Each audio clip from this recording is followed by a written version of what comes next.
Bonjour, leitores! Tô dando oi em francês hoje, porque esse vídeo se encaixa no nosso projeto Literatura Francófona. Então hoje eu vim conversar com vocês sobre 5 livros que foram as primeiras publicações de 5 grandes autores aí de literatura francesa. Quem ainda não conhece o projeto Literatura Francófona, mas se interessa pelo assunto, vou deixar o videozinho aqui para vocês também darem uma conferida se quiserem.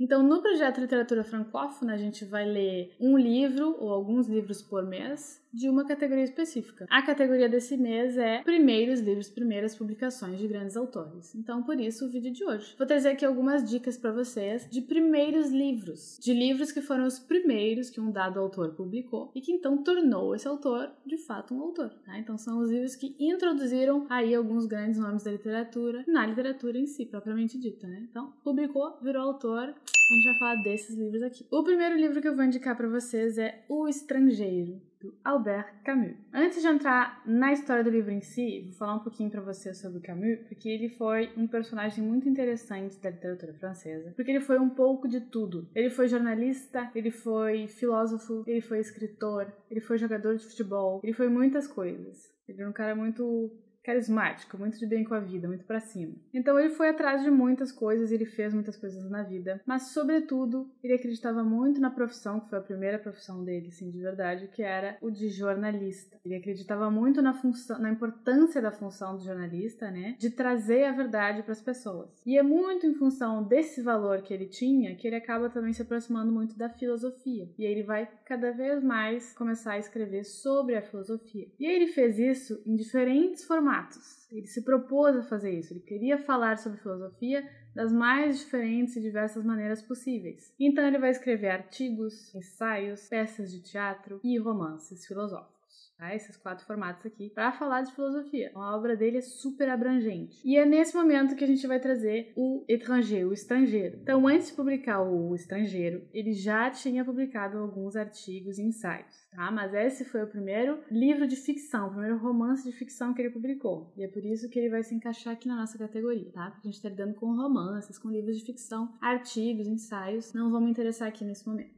Tá? Então a gente vai pegar o Étranger, o Estrangeiro do Camus. E esse livro aqui faz parte do que ele chamava de O Ciclo do Absurdo, que é como ele próprio denominou 4 livros que ele escreveu para falar sobre o absurdo. Então esses 4 livros vão demonstrar ou explicar o que ele entendia como a filosofia do absurdo. Vão trazer os fundamentos da filosofia, do pensamento do Camus, que tudo gira em volta desse conceito de absurdo. Hoje em dia a gente engloba esse pensamento filosófico dele dentro do termo existencialismo. Então ele faria parte da corrente existencialista, apesar de ele próprio em vida negar esse título, né? Ele não se entendia como um existencialista, mas hoje em dia a gente joga tudo no mesmo saco. Então a gente vai dizer que ele é um pensador existencialista. Eu não vou entrar aqui em detalhes sobre o que isso significa, porque senão a gente vai ficar aqui horas. Filosofia é assim, né? A gente vai debatendo e fica aqui até amanhã. Quem quer entender um pouquinho mais sobre o assunto, que é um assunto muito legal, o pensamento existencialista, inclusive para quem quer entender vários autores franceses que percorreram, né, por aí esse meio, como a Simone, o Sartre, o Camus, todos fizeram parte desse movimento aí existencialista. Tem um livro que é para leigos. Ele explica o existencialismo, ele explica a filosofia existencialista meio que para leigos, assim. Se chama No Café Existencialista. É esse aqui. Ele é muito, muito, muito legal, ele é muito bom. E eu indico sempre para quem quer se aprofundar um pouquinho mais nesse assunto, sem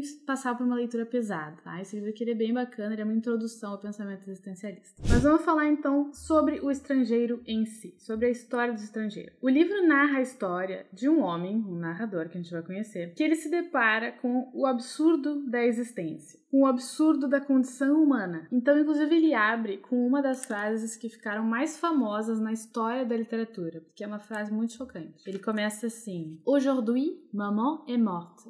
Ou peut-être hier, je ne sais pas. Hoje, mamãe morreu.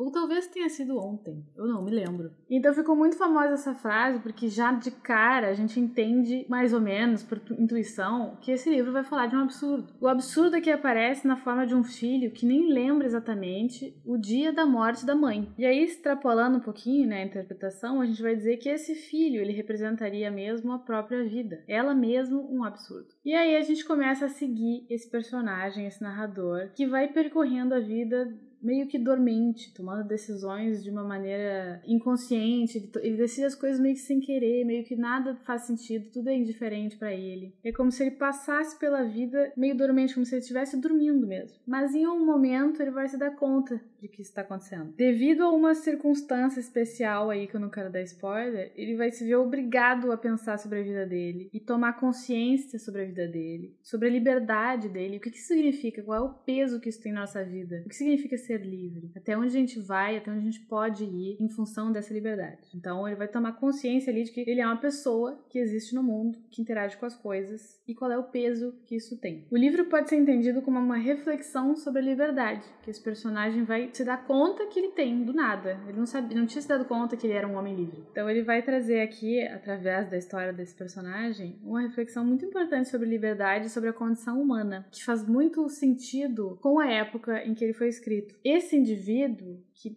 vagueia pela vida meio dormente, de repente acorda e se dá conta do peso da liberdade dele, da consciência que ele adquire, na verdade narra a história de uma coletividade, de um conjunto de pessoas ali que estão vivendo a vida no momento de pós-guerra. Então uma coisa muito louca aconteceu com o mundo, que foi a Primeira Guerra Mundial. Ela acabou. E agora as pessoas estão ali tendo que lidar com isso. E estão começando a pensar sobre o peso das decisões, o peso da liberdade que a gente tem em simplesmente atacar o outro, em destruir o outro, o que isso significa, tanto no macro quanto no micro, né? Tanto pessoalmente, qual é o peso das decisões que a gente pode tomar ou não. E tem muito a ver com a corrente existencialista também, vai vir daí toda essa reflexão. A gente tá falando aqui de uma geração que teve que viver o absurdo, e depois que o absurdo passou, de ter que olhar para esse absurdo e pensar sobre esse absurdo. Então é nesse contexto que esse livro surge, e é nesse contexto que esse livro precisa ser lido. Quer dizer, o contexto é importante pra gente entender o peso da obra em si. Então lembrem desse contexto histórico na hora de ler,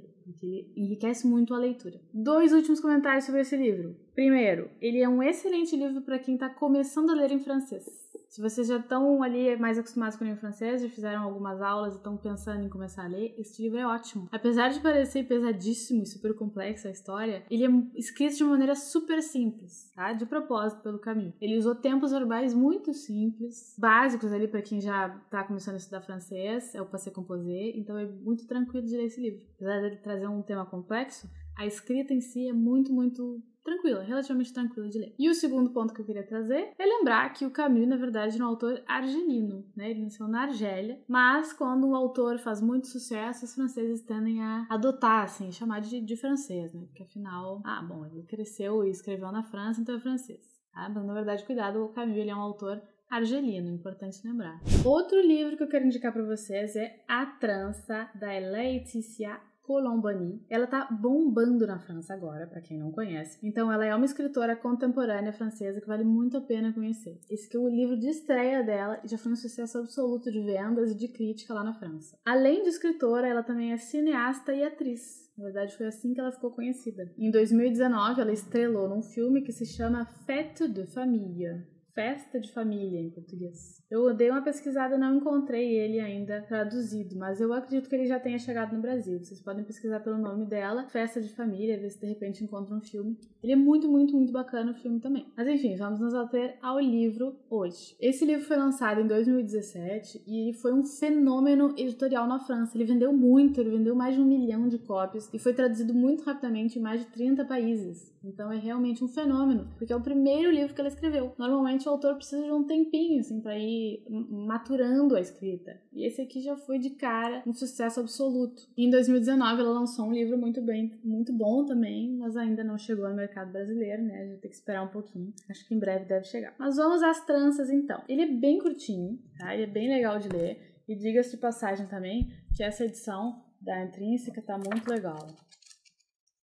É bem bonito o livro. E nele a gente vai acompanhar a trajetória, as histórias de 3 mulheres, ou 3 meninas, 3 moças, que não se conhecem, cada uma delas está em um lugar do mundo diferente, inclusive. A Smita, lá na Índia, ela é uma intocável. Então ela pertence a uma casta de indianos que a gente não pode tocar, porque ela é membro dessa casta que é considerada inferior lá na Índia. E aí o sonho da Smita é ver a sua filha conseguir algo melhor do que isso para si. Ela quer dar um jeito de fazer a filha escapar escapar dessa situação miserável de conseguir uma educação para a filha dela, que é o básico, né? O sonho dela é que a filha possa ter aulas num colégio, ter uma boa educação e aprender a escrever. Então essa é a premissa do início da história da Asmita lá na Índia. Depois, em Sicília, na Itália, a gente vai acompanhar a Júlia, que trabalha como ajudante na oficina do pai. Mas um dia esse pai vai sofrer um acidente. E aí ela rapidamente vai ter que se virar para assumir ali o comando da oficina. E aí ela vai descobrir que a oficina não vai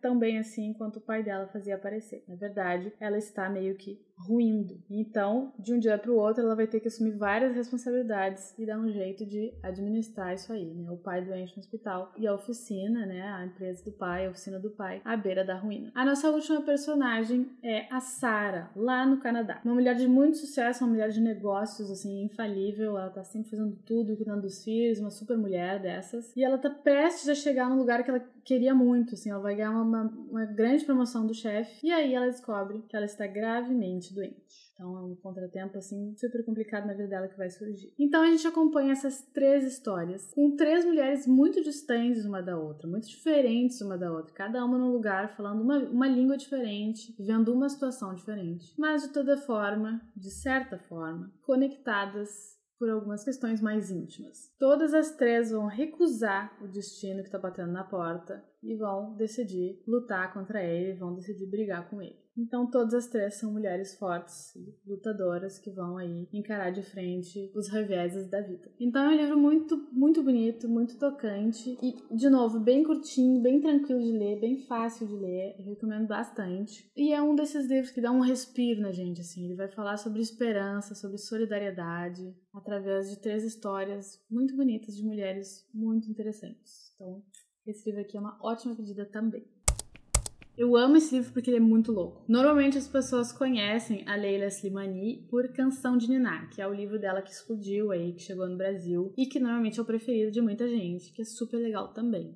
A história realmente é muito legal. Mas No Jardim do Ogro é uma coisa tão maluca. Não é uma coisa maluca, gente, mas a história, ela é muito... Eu não sei, ela é diferente das narrativas que a gente tá acostumada a ouvir. Então, a nossa protagonista, a Adela, ela é uma jornalista de muito sucesso que mora em Paris, casada com um cirurgião, com um filho muito bacana, eles vivem num ótimo apartamento. Então ela tem aí tudo o que a gente poderia desejar da vida, né? Muito sucesso na carreira, um marido cirurgião, um filho querido, um apartamento maravilhoso em Paris. Mas isso é só na superfície. Debaixo da superfície, ela tá um pouco entediada tanto com esse casamento quanto com a profissão dela. É um pouco uma Madame Bovary mais moderna. O que vai acontecer? Além desse tédio, ela também tem um problema de saúde.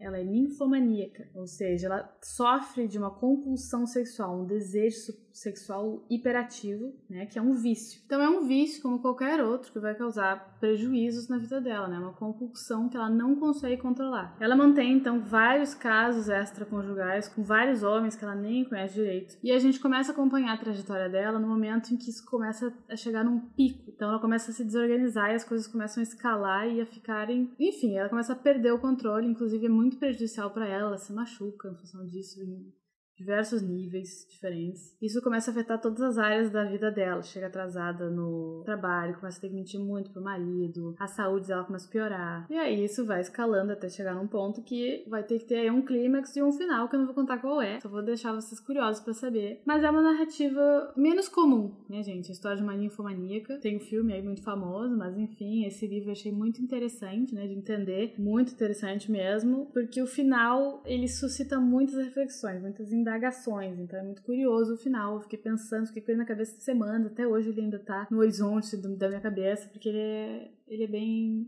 forte. E é mais um livro bem curtinho, tem poucas páginas, se lê rapidinho, assim, ainda mais que a gente quer descobrir o que vai acontecer, ele é bem sucinto e muito bem escrito também. O que essa mulher escreve, assim, não está no mapa, é uma coisa de louco mesmo, tá? Então, de uma maneira bem direta, bem objetiva, bem sucinta e limpa e, sei lá, parece que ela passa uma faca, assim, na gente enquanto escreve, ela vai trazer essas questões muito importantes, que são as questões do vício, né? O vício na vida de uma pessoa que pode chegar a escravizar uma pessoa, e as consequências disso são muito graves. E isso é muito comum na escrita da Leila. Ela é uma autora franco-marroquina, tá? Ela é do Marrocos e ela traz sempre personagens em conflito, assim. Ela vai trazer sempre nos livros dela personagens femininas que subvertem as normas, padrões sociais ou sexuais. Então vão ser mulheres que vão colocar algumas coisas, vão problematizar algumas coisas, vão colocar essas coisas em questão de uma maneira muito interessante. Então, qualquer livro da Leila, na verdade, eu super indico. Mas esse aqui se encaixa na categoria do mês de primeiro livro publicado. Primeira publicação dela, maravilhosa. Temos também A Náusea, do Sartre, que teve outras publicações antes do livro, né, gente? Artigos, ensaios, assim como Camus. Mas de romance, de ficção, A Náusea é o primeiro livro dele. E eu queria contar pra vocês que o Sartre, desde muito jovem, ele decidiu que ele queria ser um dos homens mais importantes da França, um dos maiores autores da França. Porque o que acontecia? Ele era muito feio, coitadinho. Ele tinha um problema no olho, ele era estrábico. Então, desde pequenininho, desde criança, ele sofria muito bullying. As crianças riam dele, batiam nele, diziam que ele era feio. E aí ele deu um jeito de lidar com isso desde muito jovem, admitindo que ele nunca seria o homem bonito,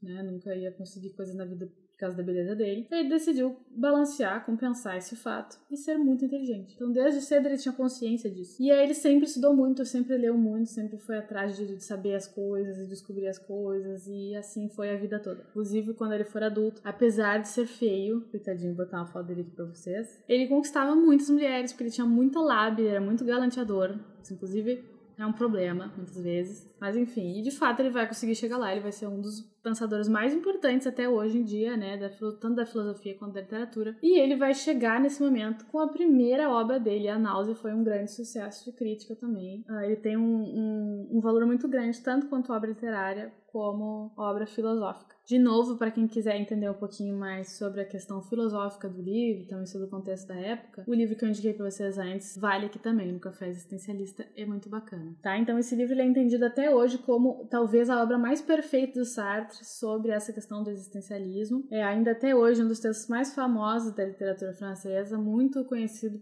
pela força de inovação que ele trouxe. Então esse livro aqui ele é muito importante dentro da história da literatura francesa. E aqui também, de certa forma, como o Camus fez, a gente vai ter um protagonista. O nome dele é Roquetin, Antoine Roquetin, um intelectual pequeno burguês que vai simbolizar toda essa geração do pós-guerra, que vai se deparar com a falta de sentido da vida. Então, em forma de diário, o narrador ele vai nos contando, ele vai anotando todos os sentimentos e pensamentos que ele tem. Isso vai culminar numa sensação muito maluca e avassaladora e forte, que é a náusea. Esse personagem, ele está nauseado e ele é nauseante. Então, eu acho o título desse livro perfeito, porque essa é a sensação que a gente tem, inclusive, durante a leitura desse livro. É um personagem que ele nada faz sentido mais, e ele olha para os objetos, e ele olha para si mesmo, e ele olha para o mundo, e ele não entende nada. Tudo aquilo está vazio de sentido. Então, isso deixa a gente mal, vai dando uma náusea, vai dando uma tontura, e é essa a história do livro. É uma náusea que a gente sente, que o personagem sente em relação a tudo e em relação a ele mesmo. E aí a gente sente junto, porque nada faz sentido.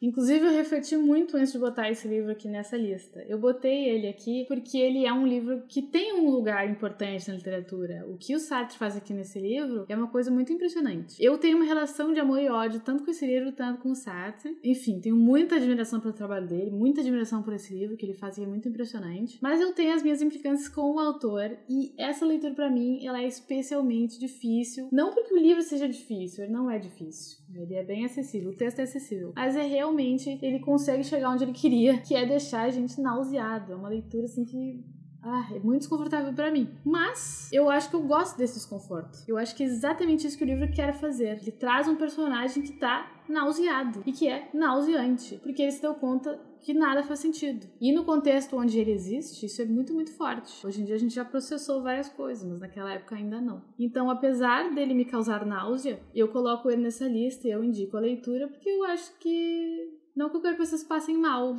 mas eu acho que um livro que consegue suscitar tantas emoções tão fortes, né, na gente, cumpre um papel importante. Lembrar disso também, né, gente? Quando a gente lê um livro, às vezes tem gente que, eu não gostei desse livro porque eu odiei esse personagem. O que esse ódio quer dizer, né, pra nós como leitores? Os sentimentos que a gente vai sentindo durante a leitura, eles querem dizer alguma coisa. Então, aquele personagem ali que é odiável, ele tem uma função. E é isso que é interessante de pensar, né? Se a gente vai ficar só com ódio do personagem, a gente não vai tirar muita coisa dali. O legal é pensar, por que eu estou com ódio do personagem? Por que ele me deixa nauseada? Essa é a chave de leitura que eu sugiro pra vocês.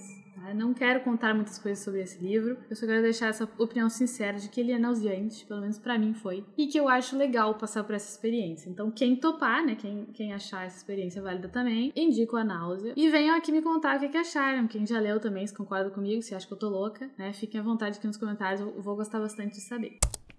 A Convidada, da Simone, é o nosso livro do mês, né? Então é o livro que eu escolhi para ler em janeiro, na categoria Primeira Publicação de um Autor. Na verdade, pra mim é uma releitura, eu já li esse livro outras vezes, mas eu decidi reler, porque eu acho ele muito interessante, pra gente pensar algumas coisas até atuais do nosso momento. Antes de mais nada, qual é a história de A Convidada? A Convidada é a história de um trisal intelectual burguês que vive em Paris, que é a Françoise, a Xavier e o Pierre. Então, a Françoise e o Pierre, eles têm um relacionamento aberto, onde eles se relacionam com outras pessoas. Alguém identificou aqui o que pode ser isso? É um livro baseado em fatos reais. A Simone aqui, na verdade, vai contar sobre a relação dela com o Sartre, né? Que é uma relação muito famosa, talvez você já tenha ouvido falar, que eles são talvez o casal mais célebre da literatura, porque eles mantiveram esse relacionamento aberto, onde eles podiam se relacionar com quem eles quisessem, sempre de uma maneira honesta. Então, um sempre sabia com quem o outro estava saindo, inclusive todos eles se conheciam, se relacionavam, uma coisa muito maluca. Só a Simone, né, gente, pra fazer um negócio desse, mas enfim. Em A Convidada, a Simone ainda é muito jovem, e esse relacionamento que ela tá lidando com o Sartre, que a gente sabe agora que vai durar a vida inteira, naquele momento é muito recente. E aqui a gente acompanha uma descrição desses primeiros anos do relacionamento dos dois, e da primeira menina com a qual eles vão se relacionar. Então a Xavier, aqui no livro, ela seria a própria Olga. É uma menina de descendência russa, com um sobrenome que eu nunca consigo lembrar. Mas enfim, então A Convidada é a história do Sartre, da Simone e da Olga. E como é que esse relacionamento aberto, que se tornou um trisal, começou. Como é que a Simone lidava com isso? O que ela pensava sobre isso? Quais eram os sentimentos que vinham à flor da pele? O que aconteceu naquela época? Então é muito legal porque a gente consegue dar uma espiada na prática como é que esse relacionamento funcionava. O que pra muita gente até hoje é um grande mistério, porque claro que teve os seus reveses, é claro, mas foi uma relação de sucesso, assim. Eles passaram a vida toda juntos, a vida toda companheiros, ficaram até os últimos dias, assim, coladinhos, e um relacionamento aberto. Então eles tiveram muitos outros amantes, amaram muitas outras pessoas, mas sempre juntos os dois até o final da vida. E em A Convidada, a gente consegue espiar como é que isso funcionava, né? Claro que é importante dizer que ele não é uma autobiografia, tá, gente? Tá mais pra uma autoficção. Então é baseado nesse trisal, né? Que a Simone e o Sartre formaram com essa menina. Mas não é tudo verdade, né? Então tem algumas coisas aqui que não são verdade, não se assustem. O final, principalmente, ele é ficção, inclusive em entrevistas a Simone vai dizer que ela se arrepende do final. Depois se vocês terminarem, vocês voltam aqui nos comentários pra gente conversar. Mas enfim, então é por isso que eu gosto bastante desse livro, porque por causa disso, né, da gente poder acompanhar e poder dar uma espiadinha em como que era essa relação, como ela foi pra Simone, né, isso vai moldar também a maneira da Simone de olhar pra várias coisas, então até pra entender o pensamento da Simone e a obra da Simone, ele é legal. E também porque é o primeiro livro da Simone e a gente já vê aqui muito da personalidade dela como autora, que é trazer reflexões filosóficas o tempo inteiro, assim. Meio que durante a narrativa a personagem vai pensando várias coisas, assim, várias viagens filosóficas, assim, e é muito legal. Claro, pra quem gosta, né, gente? Eu gosto bastante, enfim, eu adoro a Simone, por isso que eu gosto muito desse livro. É a primeira obra dela e eu já acho fantástico. Em resumo, então, esse livro é um convite pra quem tem curiosidade em conhecer um pouquinho mais a dinâmica ali do relacionamento aberto da Simone. Então aqui a gente entra na intimidade dos três, da Simone, do Sartre e da Olga, que vão ser representados, né, por personagens fictícios, o Pierre, a Françoise e a Xavier. E a gente acompanha a rotina deles, o dia a dia, a vida, né, eles bem intelectuais burgueses mesmo, então eles tomam um cafezinho, aí eles escrevem uma peça, aí eles têm discussões filosóficas, é bem interessante. Essa edição aqui da Na Fronteira é a única que a gente tem disponível, eu acho. Ela merecia uma atualizadazinha, assim, na revisão, na tradução, mas nada grave, nada que impeça a leitura, então eu recomendo bastante. Esse livro aqui eu adoro. E é isso, gente. Temos aqui, então, 5 livrinhos, 5 sugestões de primeiras publicações de grandes autores para vocês botarem aí na lista. Então me contem nos comentários se vocês leram A Convidada, se pretendem ler um desses aqui, se alguma coisa interessou, se nada interessou, me contem. Me contem também se já leram algum desses e o que acharam, se concordam comigo, se não concordam comigo. E até a próxima!